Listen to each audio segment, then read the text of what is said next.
Hi, welcome to I'm a Survivor Status Alert.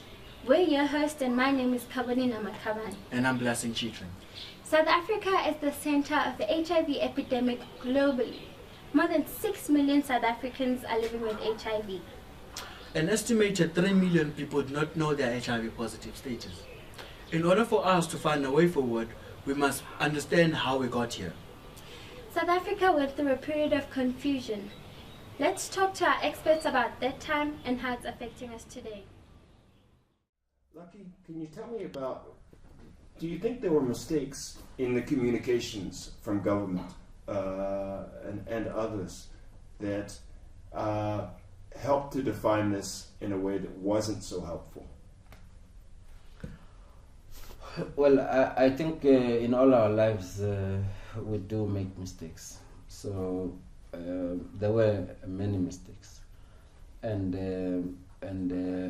the key to a mistake is whether you can learn from it or not. And one of the people who seems not to have learned anything from those mistakes is our former president, Thabo Mbeki.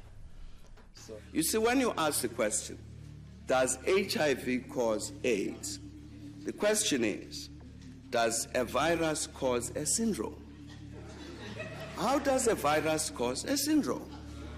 It can't.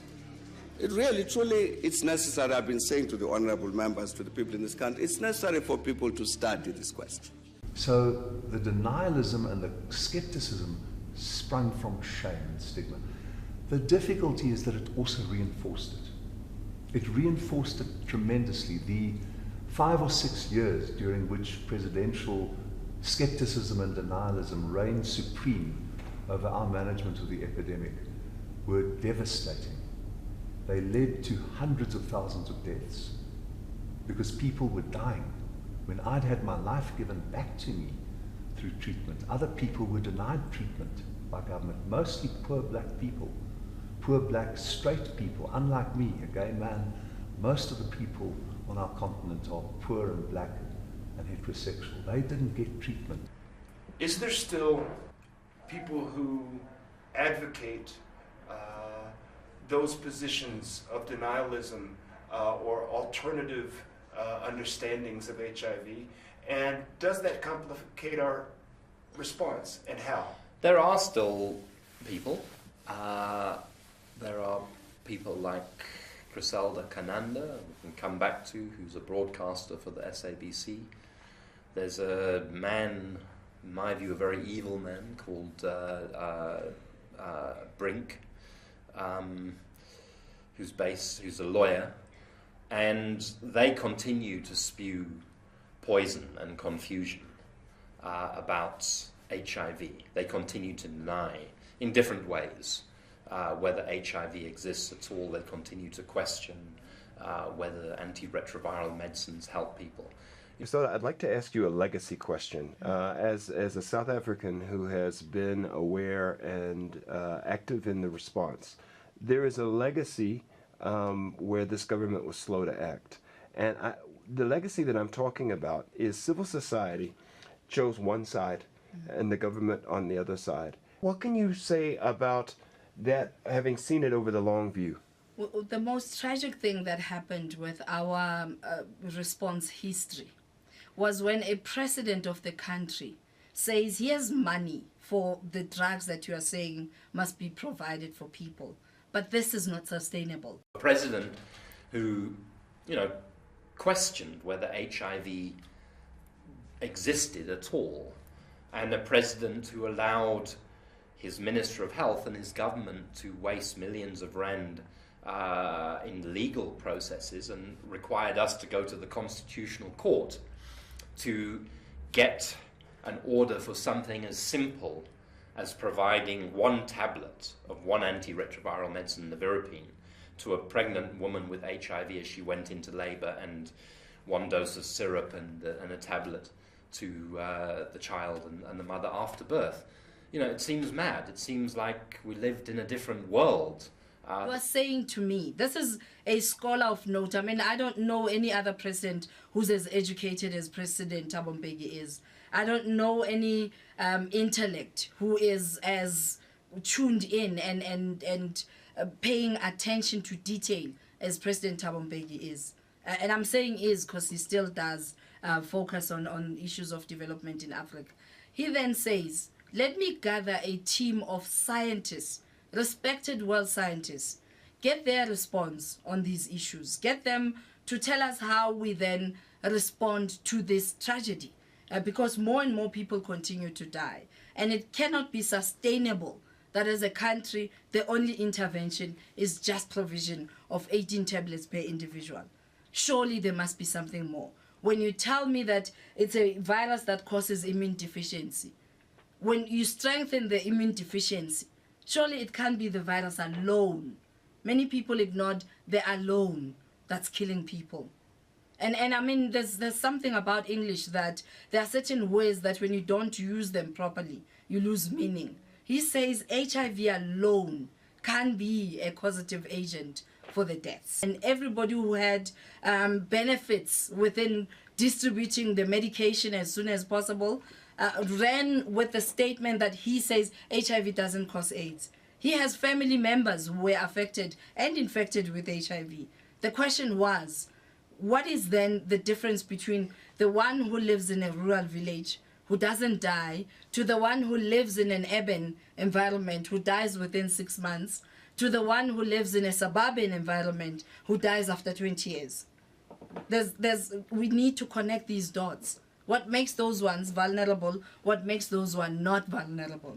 Where is the missing link? What is it that's actually killing people?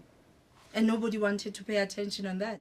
I think the difference is that once upon a time they had the backing of a Minister of Health. Once upon a time they had the backing of a president. In those days they were enormously dangerous because they had a lot bigger audience to be able to speak to. They had a Minister of Health who articulated the same type of things. Today they are lonely people crying in a wilderness. You know, you still find some people who say that the earth is flat, even though all the evidence shows that the earth is round.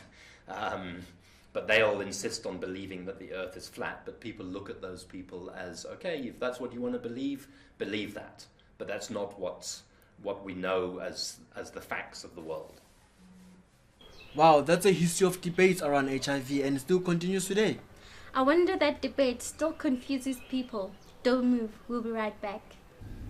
And the damage was more than that. The damage was also the obfuscation and the skepticism and the unnecessary questions.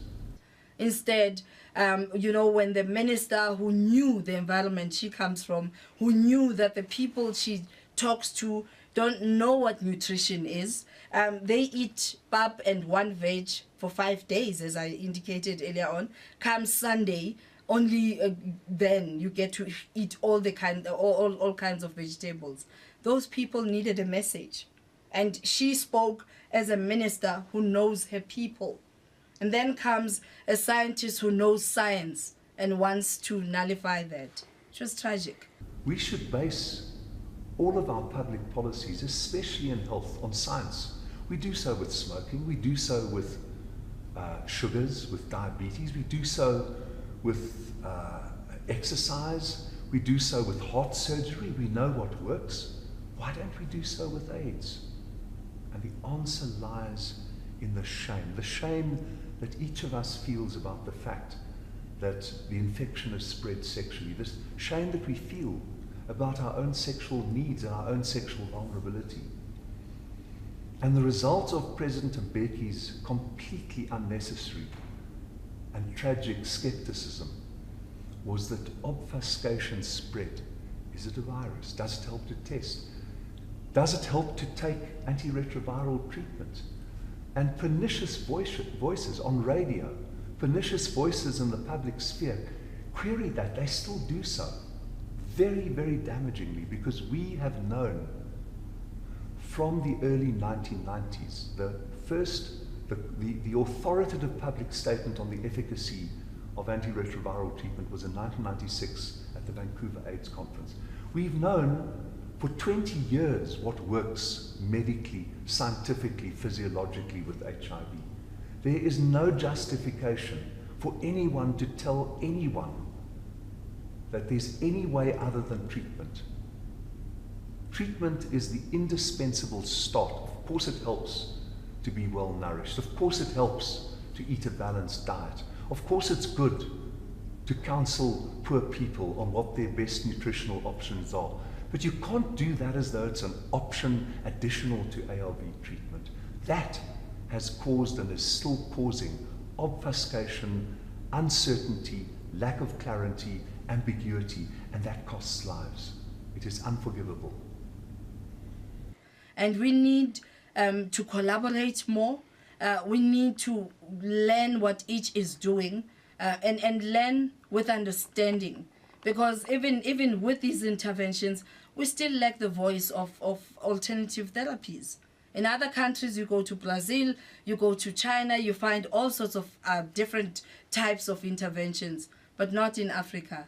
Because in Africa, anything that is alternative is quackery. There's something wrong with that picture. Most people do visit sangomas because they grow up. Their fathers, they were going to the sangomas if there's something wrong. So they think that sangomas can heal HIV, but it's impossible. HIV cannot be healed, but it can be cured, treated. End up going to witch doctors, that is sangomas. People are performing traditional rituals, and so when they go to sangomas, they be told that no, actually you are not HIV positive, you are sick, your ancestors are calling you in the sea, such stories, and yet the person is infected or the person is suffering from AIDS-related conditions. So we have such stories in community. When you go to different places and get different information, you know, you'll go to a witch doctor, which I did. No, this is what's happening, you know. You go to church, no, it's a demon. Not all churches, some churches. It's a demon, you know, you need deliverance and it's over. I went through so much because this is not what I wanted, and I really thought that it's not real. I was in denial for very long.